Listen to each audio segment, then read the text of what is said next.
1600 of the Nuremberg Palace of Justice, 24 high-ranking Nazi officials stood accused of atrocities committed during the Second World War. Representatives from the United States, the Soviet Union, France, and Great Britain would hear their cases, some of which would shock the world. The trial of the major war criminals would become the most famous of the Nuremberg trials and the main event of 1946. As Hitler's Reich crumbled around him, Allied powers met in London to discuss the punishment of Nazi leaders. While the Allies agreed that those responsible for war crimes must be brought to justice, every nation had its own criminal statutes and its own views on how the trials should proceed. After 10 days of discussions, the shape of the proceedings to come became clearer. The court would be called the International Military Tribunal, and it would consist of one primary and one alternate judge from each nation. The location of the trials would be Nuremberg, Germany. In addition to having a large courthouse that had survived the war, the city had been the site of Hitler's most elaborate political rallies. It was also in Nuremberg that Nazi leaders had proclaimed the infamous Nuremberg laws, stripping Jews of their property and basic rights.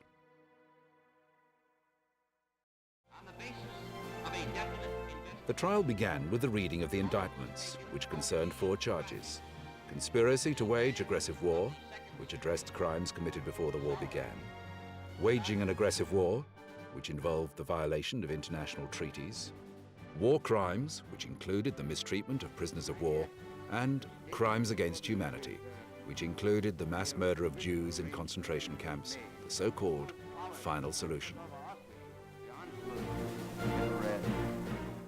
The defendants listened as prosecutors read a detailed list of the crimes of which they stood accused.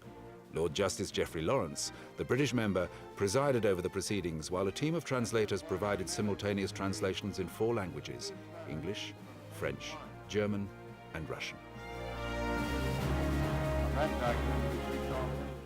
The main target of the prosecution was Hitler's successor, the ambitious and flamboyant Hermann Göring.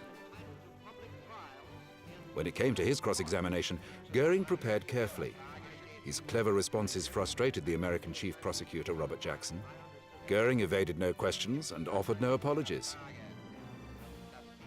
He testified that the concentration camps were necessary to preserve order, and argued that the Nazi leadership principle, which gave Hitler total power, was the same principle on which the Catholic Church and the Soviet Union's government were based. Göring's performance in the witness box prompted one journalist to describe him as a brain without a conscience.